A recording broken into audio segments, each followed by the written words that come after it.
Yop, donc bienvenue dans cette vidéo. Aujourd'hui on va voir comment améliorer ces vidéos de voyage en 10 étapes. Donc avant de commencer, je vais me présenter vite fait. Moi c'est Quentin, vidéaste professionnel depuis quelques temps maintenant. Et j'ai commencé à créer du contenu vidéo au travers de mes différents voyages. C'est comme ça que j'ai appris que ça m'a plu et que j'ai essayé de me perfectionner au fur et à mesure. J'ai assez d'expérience pour pouvoir te partager quelques conseils qui, je l'espère, pourront améliorer tes productions. Donc c'est ce qu'on va voir dans cette vidéo. Aussi, tous les conseils que je vais te partager, c'est simplement ma façon de faire et de voir les choses. J'espère que tu vas apprendre vraiment plein de choses dans cette vidéo et si c'est le cas, n'hésite pas à me faire un petit retour en commentaire, de me partager ton point de vue et puis si tu veux rebondir sur ce que j'ai dit, n'hésite pas. Ah oui, et chose importante, tous les conseils que je vais partager dans cette vidéo peuvent s'appliquer pour tout type de caméra. Donc que tu filmes avec un iPhone, avec une GoPro, un boîtier hybride ou une grosse caméra, peu importe. Dans tous les cas, c'est des conseils qui peuvent s'appliquer à n'importe quel matériel. Tous les outils et les applications, les sites dont je vais te parler, je vais les mettre en lien dans la description. Donc pour toi, ce sera beaucoup plus facile, tu cliques dessus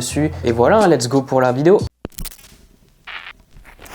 Point numéro 1, l'organisation. Donc pour moi, c'est une des étapes les plus importantes. Ça te permet de vraiment gagner du temps sur place. Lorsque tu vas filmer, tu auras beaucoup plus de temps de réflexion et de temps pour ta créativité plutôt que de penser à l'organisation, comment agencer mes journées, tout ça. Je vais te présenter 3 outils que j'utilise tout le temps. C'est un peu mes outils préférés. Les outils que j'utilise, c'est pour établir mes différents spots, agencer mes journées et compiler toutes les infos qui concernent l'ensemble du voyage et son organisation. Donc, le premier outil que je vais te présenter, c'est Google Maps. Là, tu dois te dire, mais il se moque de moi. Mais en fait, j'utilise une fonction un peu méconnue de Google Maps. Cet outil, je l'utilise pour pointer les différents spots qui me semblent intéressants à mettre en image. Si on part sur l'exemple de l'île de Madère que j'ai fait récemment, je vais pointer les belles plages, différents points de vue, des villages intéressants. Bref, en fait, tous les spots peuvent raconter quelque chose dans mon histoire. Je les identifie sur la carte et ensuite je mets un petit pointeur qui va me permettre de savoir où ils se situent géographiquement sur la carte. Et ce qui est super intéressant, c'est qu'on peut les identifier avec un code couleur. Et une fois que j'étais sur le spot et que j'ai pris les images, tac, je le passe en rouge, comme ça je sais qu'il a été fait et visuellement c'est beaucoup plus parlant quand je consulte mon doc, je me dis ok, ça c'est pas fait, ça c'est déjà fait. Donc ça fait la transition avec le deuxième outil que j'utilise, c'est le classique Excel. Pareil, je pense que ça tout le monde le connaît. Donc pourquoi j'utilise Excel? Simplement pour planifier mes journées.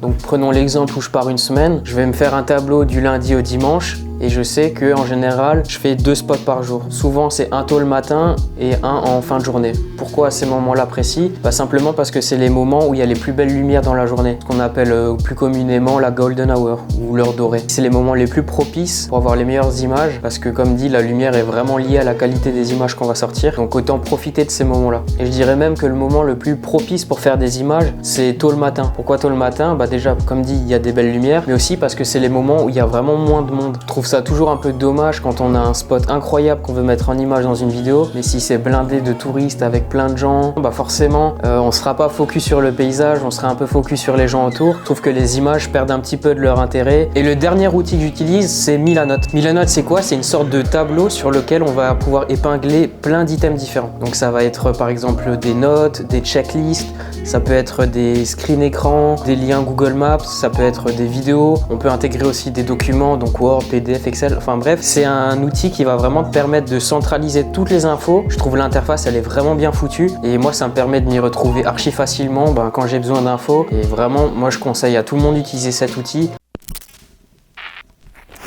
Ok, donc maintenant on a tout établi, on a planifié, on a organisé notre voyage, on sait quelles images on veut faire, mais maintenant on va voir comment les mettre en valeur. Donc comment je procède pour préparer mes images? En général, c'est assez simple, je vais sur YouTube, je tape la destination dans laquelle je vais aller et je tape cinématique à côté. Je trouve qu'en tapant cinématique dans la barre de recherche, on a des résultats de vidéos qui sont beaucoup plus quali. Souvent, je m'arrête sur les plans ou les séquences qui m'intéressent le plus. Je fais pause et je me dis ok, maintenant pourquoi ce plan il m'a percuté, pourquoi je le trouve intéressant. J'essaye de l'analyser, de comprendre comment il a été fait. Est-ce que c'est la lumière, est-ce que c'est le cadrage, est-ce que c'est ce qu'il raconte. Enfin bref, j'essaie vraiment de faire une analyse sur l'image que je vois et je me dis waouh, là ça fonctionne, je vais essayer de pouvoir m'inspirer de ça parce que comme dit, il faut toujours s'inspirer de ce qui se fait de mieux, ce serait dommage de faire l'inverse. Et s'il y a vraiment des plans qui me percutent et que je trouve archi stylés, je fais une capture d'écran, donc soit je les laisse dans un dossier ou je les mets dans ma pellicule sur le téléphone, ou alors encore mieux, tu les mets dans ton Milanote et comme ça après quand tu consultes ton doc Milanote, tu as un petit espace inspiration et tu vois les différents plans qui te plaisent. Et pourquoi je fais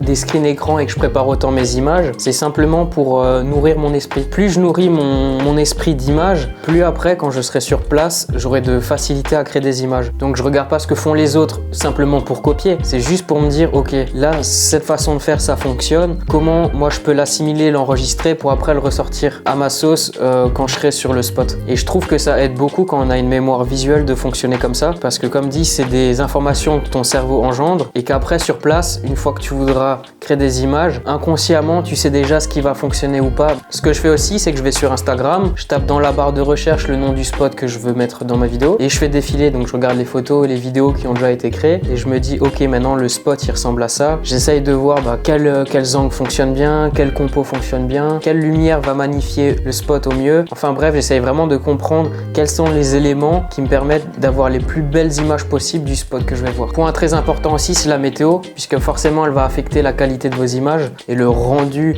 et l'atmosphère que vous voulez donner. Maintenant, je peux vous donner un exemple simple. Quand j'étais à Madère, il y a une forêt qui s'appelle la forêt de Fanal, qui est vraiment très spéciale visuellement. Enfin, c'est presque morbide, il y a souvent de la brume, les arbres ont un style vraiment très particulier et je sais que je voulais avoir des images de cette forêt dans ce style-là. La brume, elle est là régulièrement, mais pas toujours. Donc la première fois que je m'y suis rendu, c'était un matin et en fait, c'était full soleil, malgré que la forêt soit magnifique. Mais je trouve qu'il n'y avait pas ce rendu que je voulais avoir. Et du coup, je me suis dit, bon, tant pis, je vais pas traîner ici, je vais aller à d'autres spots pour optimiser mon temps et j'y reviendrai. C'est bien de planifier, mais il faut aussi s'accorder une certaine souplesse et se dire, ok, ce spot, il est peut-être moins intéressant maintenant, je vais revoir mon planning pour essayer d'avoir ce spot-là à un autre moment et que les images que je vais créer correspondent vraiment à ce que j'avais en tête. Et au final, c'est trop cool parce que j'y suis retourné en fin de journée et là, juste parfait parce qu'il y avait une brume de fou. Enfin, les images sont incroyables et vraiment, ça valait le coup. Donc, gardez-vous un peu de souplesse dans votre planning. Mais après, on n'a pas forcément toujours de la chance. Tu peux aller sur un spot pendant une semaine. La météo n'est pas à ton avantage. Du coup, tant pis. Mais bon, ça, c'est des choses qu'on contrôle pas et ça fait partie de la frustration de vidéaste et il faut composer avec. Un outil que j'utilise aussi beaucoup, ça s'appelle Photopills. Donc, c'est une application que tu retrouves sur smartphone. Il me semble qu'elle est payante, mais pas très chère. Dans tous les cas, c'est un outil très fonctionnel. Il va te permettre de savoir quand est-ce que le soleil se lève et quand est-ce qu'il se couche, mais surtout dans quelle direction. Donc, si maintenant il y a un spot que tu veux faire un matin, mais le soleil se lève derrière ce spot-là et que du coup, t'as pas les lumières auxquelles tu pensais, tu risques d'être un petit peu déçu. Et avec cet outil-là, tu vas vraiment savoir où est-ce que le soleil se lève, dans quelle direction et vraiment prévoir au mieux les images que tu vas tourner. Dernier outil dont je vais te parler pour préparer mes images, c'est Google Earth. C'est parce qu'il a la fonction de mettre en relief le paysage et du coup, ça va pouvoir t'aider à planifier tes vols en drone. Et je trouve ça super intéressant de pouvoir composer avec le relief. Comme ça, avant d'être sur place, tu sais quel vol en drone tu peux faire. Ça permet vraiment de penser tes images, encore une fois, avant d'être sur place et du coup d'optimiser ton temps et ton temps de créativité. Et en parlant de drone, on passe au point suivant. Let's go! Donc, premier conseil que je peux te donner, c'est surtout ne t'encombre pas. On a souvent tendance à vouloir emmener tout le matos qu'on a parce qu'on se dit forcément ça va servir à un moment ou à un autre. J'emmène souvent beaucoup de choses que j'utilise pas du tout et je me rends compte que quand je pars en randonnée pendant des heures et que je me trimballe tout ça dans le sac, ça m'use plus qu'autre chose. Ça peut impacter après la qualité de tes images. Donc essaye vraiment d'être le plus minimaliste possible, si je peux dire, pour être le plus léger et toujours prêt à dégainer le plus rapidement possible. Pour vous expliquer ce que moi j'ai l'habitude de ramener sur mes voyages, donc la 7.4 qui est en train de me filmer, j'ai aussi la 7.3. Donc pourquoi j'emmène deux boîtiers? Pour être beaucoup plus réactif, c'est-à-dire que sur chacun des deux boîtiers j'ai un objectif. Il y en a un qui va me servir à faire tout ce qui est plan large et un qui va me servir à tout ce qui est plan beaucoup plus serré. J'emporte aussi avec moi un drone, j'ai aussi une action cam. J'emmène aussi avec moi un stabilisateur, mais je me rends compte que je l'utilise quasiment jamais. Maintenant, si je devais établir en pourcentage l'utilisation de mes outils, ça va être 75% mes boîtiers, 20% de drone en comptant l'action cam et peut-être 5% au max le stabilisateur. Et moi j'aime bien ce qu'on appelle le run and gun, c'est-à-dire dès que je veux faire des images, être hyper réactif et j'aime pas m'emmerder avec plein de matériel à installer, à configurer, à équilibrer. J'ai l'impression de perdre du temps et du coup d'être trop concentré sur la technique et d'être un peu moins spontané dans ce que je veux faire. Malgré que je suis organisé, j'aime quand même apporter de la spontanéité dans mes images. Je sais qu'avec un stabilisateur, si j'utilise trop souvent, je serai beaucoup moins fluide dans ma façon de faire des images. On en vient au point suivant, connaître son matos. Donc ça c'est pareil, c'est un point archi important parce que je pense qu'on est nombreux à avoir du matériel, parfois du matériel super performant qui nous a coûté beaucoup d'argent, mais on sait peut-être utiliser 20% de ses capacités et je trouve ça dommage de ne pas connaître ce que l'appareil peut te proposer. Donc vraiment, essayez avant de partir et avant de prendre des images, d'essayer déjà de comprendre comment il fonctionne, qu'est-ce qui peut apporter de plus à vos images. Et c'est pour ça que c'est super important de s'entraîner, de bien connaître les paramètres, de se renseigner. De toute façon sur YouTube, vous pouvez le voir, hein, il y a des tutos sur vraiment tout. Le fait de connaître son matériel, ça te permettra d'être beaucoup plus fluide quand tu prendras des images et de poser beaucoup moins de questions sur l'aspect technique et du coup tu seras beaucoup plus concentré sur ce que tu fais, sur les images que tu veux mettre en valeur. N'hésite pas à aller autour de chez toi, tu prends ton matos, tu t'entraînes, tu demandes à un de tes potes d'être un sujet et puis tu essayes de faire des différentes choses. Donc pourquoi c'est important de maîtriser autant son matériel? C'est parce que c'est lui qui va vous permettre de matérialiser les idées que vous avez en tête. C'est pas l'appareil qui fait vos images, c'est ce que vous avez en tête. Lui, c'est juste la transition de votre pensée. Si maintenant vous ne maîtrisez pas cet outil-là, vous avez beau avoir les meilleures idées du monde, vous n'arriverez pas à obtenir les images que vous avez en tête. Donc pour donner quelques exemples, moi quand je regarde des vidéos de voyage, il y a parfois, comme dit, des passages qui m'intéressent beaucoup, qui me percutent. Ça peut être des hyperlapses, ça peut être des ralentis. Tout ça, c'est des paramètres qui se contrôlent avant de prendre l'image. Et d'où l'intérêt de regarder beaucoup de tutos et de s'entraîner. Parce que c'est une chose de regarder comment on fait, mais c'en est une autre de le mettre en pratique.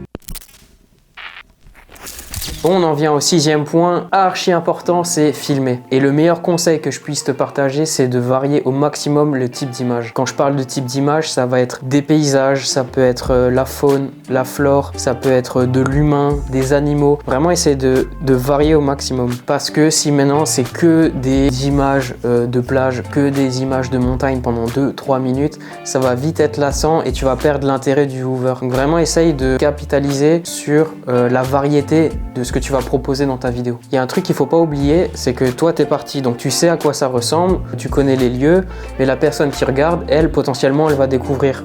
Donc essaye de lui faire comprendre quelle est l'essence de la destination que tu mets en avant. Donc comme dit, ça passe par de l'architecture, ça va passer par la végétation locale, ça peut passer par les animaux qui sont pas forcément, je sais pas, les mêmes qu'en France. Donc pour prendre un exemple, je me rappelle avant d'être allé à New York, qu'est-ce que j'avais en tête? C'était les buildings, les taxis jaunes, c'est peut-être le style des gens vestimentaires qui est un peu différent. À New York ou en Asie, c'est pas les mêmes. Ça va être, je sais pas, les vendeurs de hot dogs, la fumée qui se dégage des bouches d'égout. Et du coup, quand je me suis rendu à New York, c'est ce que j'ai essayé de mettre en image, de capitaliser sur tous les éléments clés qui font qu'on comprend qu'on est à New York. Et là-dessus, c'est important et ça se vaut pour vraiment toutes les destinations. Autre conseil que je peux te partager, c'est de filmer au maximum. Parce que si tu filmes pas assez, tu risques de te retrouver au montage à galérer parce que t'as pas assez d'images, t'arrives pas à structurer ta vidéo comme tu le veux, il n'y a pas de fil conducteur, t'as pas assez d'images, t'as pas assez d'images, tu peux pas rattraper ça en post-production. Mais c'est comme si tu prépares une recette de cuisine, ta recette elle nécessite 10 ingrédients, si t'en as que 5 sur les 10, ça va être compliqué d'avoir un plat qui correspond à ce que tu voulais au départ. Donc pareil pour les images, essaye vraiment d'en avoir un maximum et dis-toi que toutes les images que tu n'utilises pas, dans tous les cas, tu pourras les utiliser pour d'autres supports. Moi je sais que maintenant, lorsque je tourne une vidéo pour un voyage, je pense que dans ma vidéo finale, je dois utiliser peut-être 5% ou max 10% des plans que j'ai tournés, mais les 90% restants, ceux-là, je peux les exploiter sur Instagram, sur mes réseaux. Ah oui, et petite question, parce que ça, c'est un truc, je me suis déjà fait la réflexion, mais est-ce que vous aussi, vous pouvez partir en voyage sans votre caméra? Moi, c'est un truc, depuis que je filme et que je fais de l'image en général, de la photo, c'est devenu impensable de voyager sans ma caméra. Enfin, je voulais juste savoir si j'étais le seul dans ce cas-là. Ce qu'on fait au début quand on est débutant, c'est qu'on a tendance à filmer plusieurs scènes sur la même valeur de plan en se disant c'est bon, j'ai mes images, elles sont dans le boîtier, je vais pouvoir le mettre dans ma vidéo. Sauf que le problème, c'est que si vous avez tout le temps la même valeur de plan, votre montage risque d'être super ennuyeux parce qu'il n'y a pas d'immersion dans votre vidéo. Et l'immersion, c'est super important pour captiver l'œil. Donc moi, ce que je conseille, c'est que lorsque vous filmez une scène, c'est de la filmer sous 3 valeurs de plan différentes. On va d'abord partir sur un plan large, un plan un petit peu plus serré et finir sur un gros plan. Donc je m'explique, je peux vous donner un exemple. Donc imaginons maintenant vous êtes avec un pote, vous faites une magnifique rando sur des montagnes, spot merveilleux, bref, il y a tout ce qu'il faut, la lumière, parfait. Et vous voulez filmer cette séquence-là de randonnée avec le paysage. Donc comment je fais en général? C'est d'abord j'ouvre avec un plan large pour installer le contexte. En général, un plan drone fonctionne vraiment vraiment bien pour ça, parce que du coup ça capte vraiment tout l'environnement et on situe la scène. Donc une fois que j'ai mon plan avec le contexte, là je peux me rapprocher du sujet, faire un plan un peu plus serré dessus. Donc là on va prendre mon pote qui est en train de randonner, donc là je peux le suivre, il est en train de marcher, je peux faire un plan sur lui où il est en train, je sais pas, de chercher sa direction, il cherche son chemin, il regarde au loin le paysage, enfin bref, essayer de se concentrer sur le sujet. Et à la fin je peux aussi faire un gros plan de lui en train, je sais pas, de boire, un gros plan sur ses pieds en train de marcher, ça peut être ses mains qui tiennent la anse du sac pour montrer que c'est difficile, la sueur sur le front pour montrer l'effort. Du coup j'ai mes 3 plans, le contexte, mon sujet et un dernier plan, un gros plan qui donne encore plus de détails et d'immersion. Tout ça dans la même séquence. Il faut pas oublier une chose, c'est qu'une vidéo c'est raconter quelque chose. Donc la personne qui regarde la vidéo, faut qu'elle se sente comme immergée dans ta vidéo, comme si elle faisait partie du moment. Il n'y a rien de mieux pour ça que de varier la valeur des plans pour la rendre vraiment immersive. On va pouvoir attaquer la partie montage et chose très importante du montage, c'est déjà de le réfléchir avant de monter. Établir une structure avec les moments clés. Une vidéo, ça raconte quelque chose, donc il faut un début, un milieu et une fin. Et comment la rythmer? Parce qu'il faut savoir rythmer et jongler entre les moments forts et les moments un peu moins forts de votre vidéo. Si c'est pendant 2 minutes que des images speed, un rythme effréné, ça va vite lasser. Pareil, si c'est que des moments lents, ça va être vite ennuyeux, chiant et la personne va vouloir passer à autre chose. Donc vraiment, il faut savoir jongler entre les moments speed et les moments un peu plus calmes, comme une musique tout simplement. Il faut vraiment essayer d'apporter un ordre logique et chronologique à votre vidéo. Moi c'est quelque chose que parfois j'ai encore un petit peu du mal à faire. Il faut vraiment apporter de la cohérence et montrer un maximum d'images et de lieux différents. Mais je sais que c'est super difficile, hein. Moi comme dit, j'adore faire des images. Si maintenant je filme 10 plans incroyables d'une cascade, j'ai envie que ces 10 plans ils soient dans ma vidéo parce que je me dis ces images elles sont incroyables. Mais en fait non, il faut réussir à enlever l'émotion qu'on a sur nos images et se dire ok,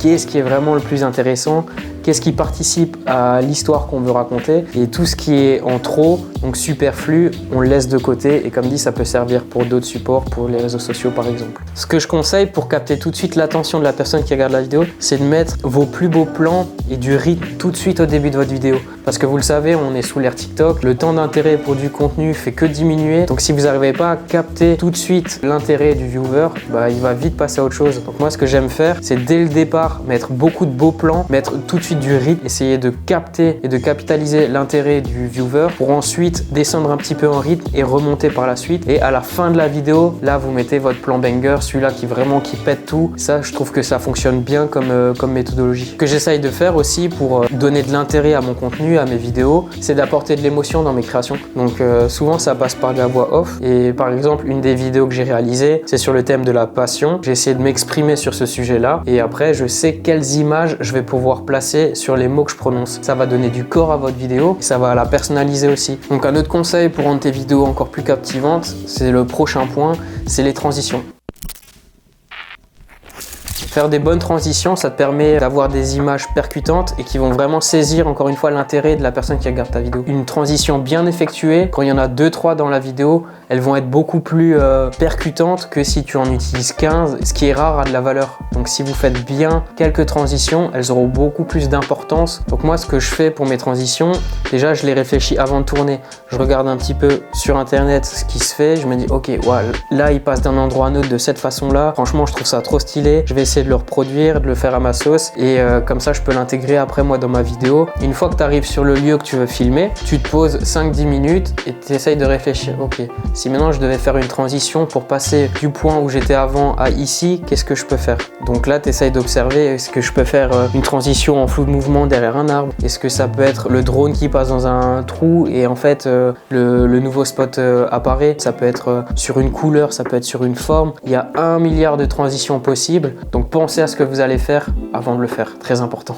L'idée principale d'une transition, c'est de passer d'un endroit à un autre de façon fluide. Ça peut être simplement un cut, placé au bon moment, ça fait le taf, vraiment. Vous cassez pas toujours la tête à essayer de vouloir faire les choses les plus sophistiquées possibles. Certes, apportent un effet waouh, mais qui peuvent aussi moins bien fonctionner qu'un simple cut qui apporte autant à l'histoire que vous voulez raconter. Évitez d'avoir une vidéo qui n'est pas fluide de plan en plan. Donc je m'explique. Si maintenant vous faites une vidéo où il n'y a aucune continuité dans les images, au final final, c'est quoi? C'est des images sur une musique. Pour moi, c'est comme si c'était un diaporama au final. Et un point à pas négliger, c'est quand vous passez d'un plan à l'autre, c'est d'être toujours dans le même mouvement de caméra. Donc si maintenant j'ai un plan A qui va de gauche à droite, mon plan B, je vais faire en sorte qu'il soit de gauche à droite aussi. Si je fais un plan qui va de gauche à droite, puis ensuite un plan qui va de droite à gauche, ça va créer un manque de fluidité. Quand je regarde mes premières vidéos, j'abusais à mort avec les transitions, j'en mettais partout dans tous les sens et au final ça apportait aucune cohérence à ce que je voulais raconter et c'était juste une démonstration de style pour montrer ok voilà, je suis capable de faire ça. Prochain point, la musique. Bon, pareil, sujet super important qu'il faut surtout pas négliger.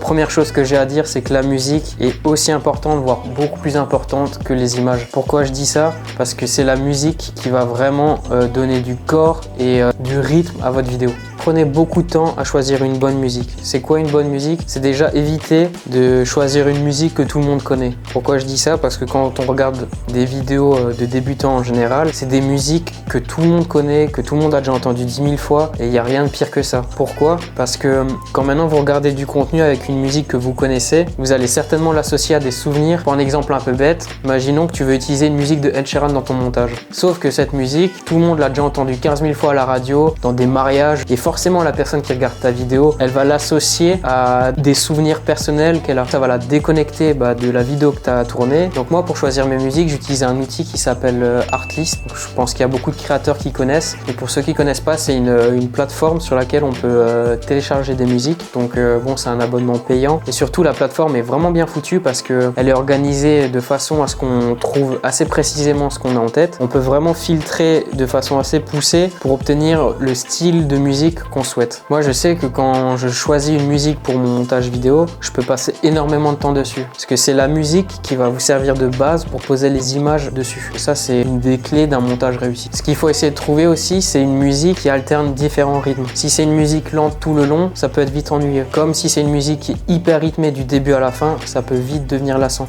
Moi, je fonctionne comme ça. J'essaie d'utiliser des musiques où il y a une variation de rythme. Donc, j'aime bien les musiques où au début, ça pète un peu, puis ça devient plus lent. Au milieu, ça repart, un petit passage plus lent et enfin, ça pète et on a le bouquet final, on va dire. Et en fait, cette variation de rythme va vraiment apporter une structure à votre vidéo et permet de capter l'intérêt du viewer du début à la fin.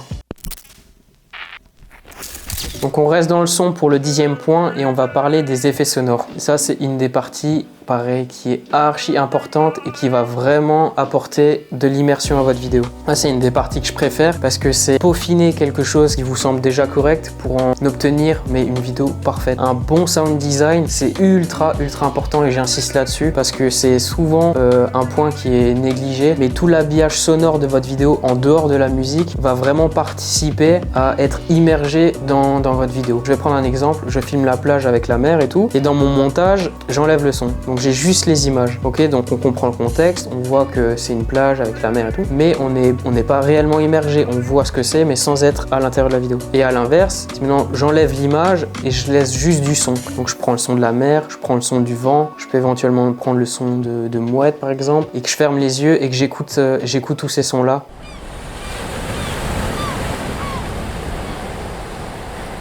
Et en fait, on va s'imaginer et on va s'immerger beaucoup plus facilement dans ce qu'on entend que ce qu'on voit. Alors imaginez maintenant la puissance de l'immersion si vous mêlez les images et le son plus la musique et si vous racontez encore quelque chose dessus.